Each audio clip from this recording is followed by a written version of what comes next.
passer de T0 à T1, c'est-à-dire du tableau initial au tableau 1? C'est très simple. On va chercher la variable entrante et la variable sortante, puis le pivot. C'est très simple. Donc, comment on fait pour trouver la variable entrante? On regarde ici. On cherche le plus positif, c'est-à-dire le nombre le plus positif et le plus élevé. Donc, le plus élevé possible. Donc, ici, quel est le plus grand positif? C'est 1060. 1060 correspond à Y. Donc, automatiquement, la variable entrante, c'est Y. Donc, ça, c'est la variable entrante.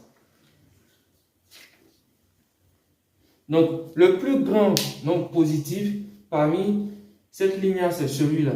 Et celui-là correspond à la variable Y. Donc, la variable entrante, la variable qui va entrer en base, c'est Y. Maintenant, comment on fait pour trouver la variable sortante? C'est très simple. On va faire les éléments de la colonne des seconds nombres divisés par la colonne de la variable entrante. C'est-à-dire quoi? On va faire 20 divisé par 1. 20 divisé par 1. On va faire 54 divisé par 9 demi. Donc, 54 divisé par 9 demi. On va faire 48 divisé par 3.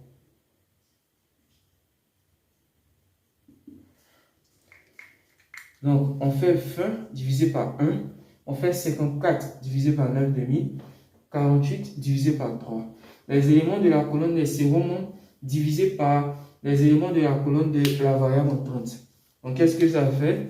20 divisé par 1, déjà, ça fait 20. Ensuite, nous avons, on a 54 divisé par 9 demi. Ça fait 12. Ensuite, 48 divisé par 3. Ça fait 16. Ok. Maintenant, quand nous sommes à ce niveau, comment faire pour trouver la variable sortante? Donc, parmi ces trucs-là, on cherche le plus petit.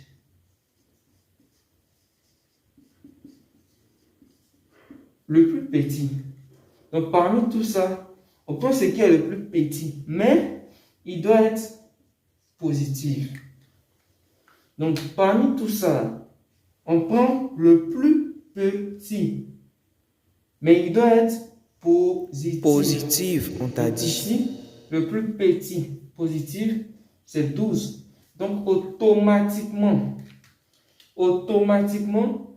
la variable sortante, c'est E2.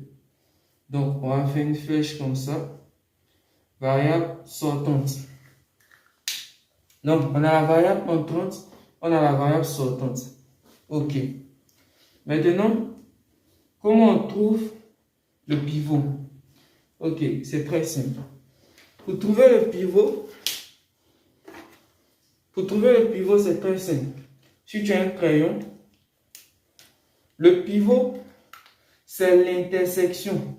C'est l'intersection de la variable sortante et la variable entrante. Donc, si tu as un crayon, tu fais comme ça. Voici la colonne de la variable entrante. Tu fais comme ça. Et voici la ligne de la variable sortante. Donc, tu fais comme ça. Donc, tu vois, l'intersection, c'est sur 9 demi. Donc, automatiquement, voici le pivot. Donc, en résumé, la variable entrante, c'est Y. La variable sortante, c'est E2. Et le pivot, c'est 9 demi. Ça, c'est la première étape. Ok. Donc, pour ne pas que la vidéo soit longue, je vais faire ça en partie. Donc,